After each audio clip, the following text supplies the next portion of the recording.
gentlemen, welcome to our video of Ketu in the 11th house of your Dashamsha chart. As in what happens when Ketu, the south node of the moon, is in the 11th house. And as all of us, if you do not know, if you have this particular placement, what sign it's in, what nakshatra it's in, along with all your astrological details, because you can also see nakshatras in my report in Dashamsha and Navamsha for now. Okay, I don't know about the future. Right now, it's there. And you can check out the links here, KRSastrology.com under shop section, where you'll find my consultations and reports and my link to my academy, Vedic Astrology Academy. Also, I have the new Vastu reading, as I told you guys, which is going to pretty much helping you steer through life and making the energy, feeding the home so it can feed you. You know, that's what it is. So first of all, 11th house of the Dashamsha represents gains and profits and recognition. You know, it represents all the professional network circles that you have.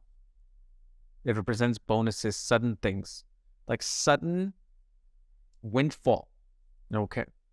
Because it is actually fourth from the 8th house. It is it's what's the seed of the 8th house. Okay. So that's what 11th houses. And the thing is, mostly all the planets are welcomed in the 11th house of the Dashamsha, including Ketu. Now, Ketu, what it shows, Ketu shows unearned gains coming from past life, meaning certain past life merits and deeds that you have accumulated. One gets earned gains at one point in life. For example, the easiest example, let's say, would be, you know, you put up a video on YouTube, and that video went viral. It racked up 1 billion views in a matter of 2 years. And if it was monetized, you might have made $2 million or $1 million from that.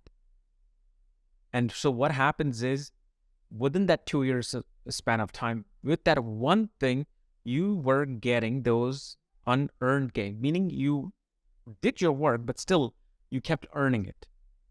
Okay.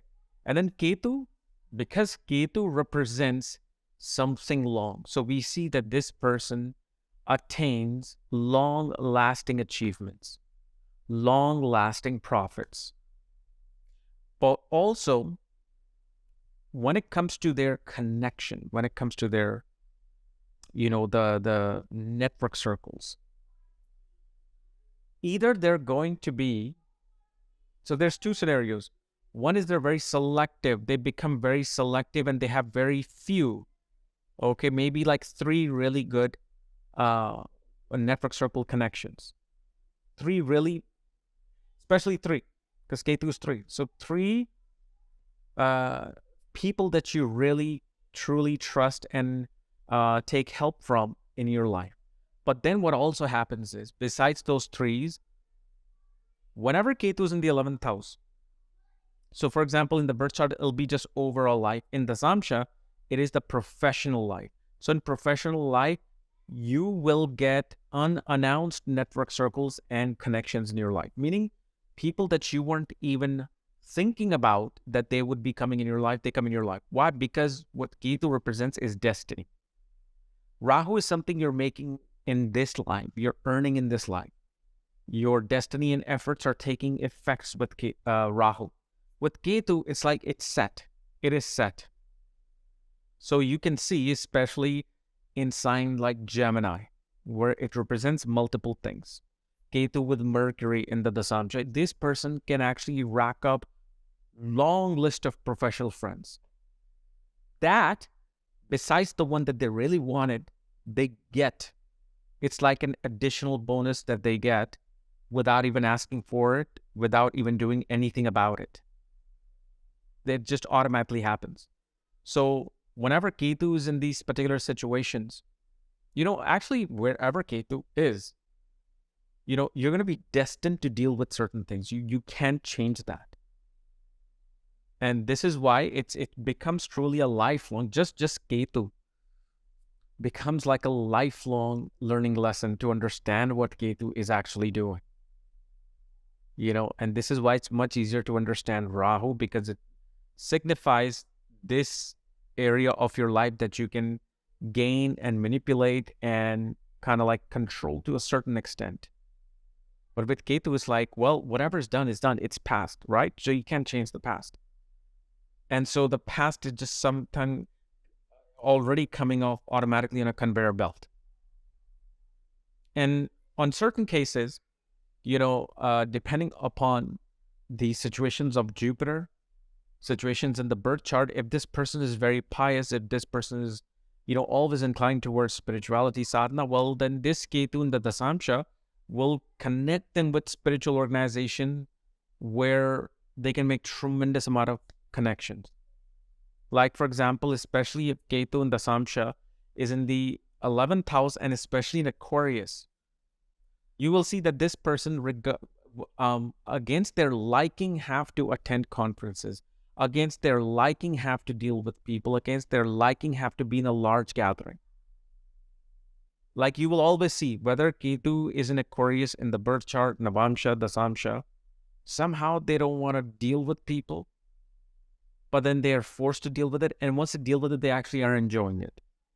But on their own merit, they will avoid that at all cost.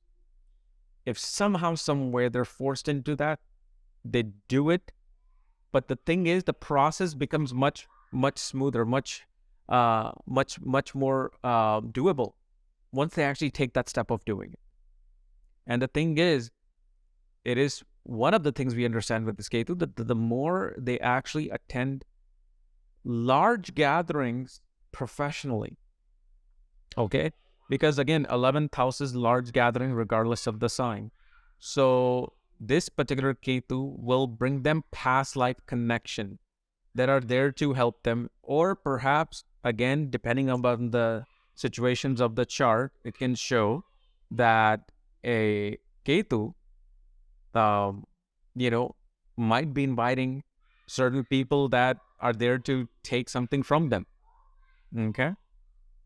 My daughter and their friends are going nuts, which is a cue for me to end this video. So yes, thank you very much for watching this video with Ketu in the 11th house. Next week, or maybe this week, we'll be doing Ketu in the 12th house of the Dashamsha. Okay? So if you're new to my channel, subscribe below so you don't miss this type of videos. And if you want to know where your Ketu is placed along with all your astrological details, check out the links here. Otherwise, we'll see you later. Bye-bye.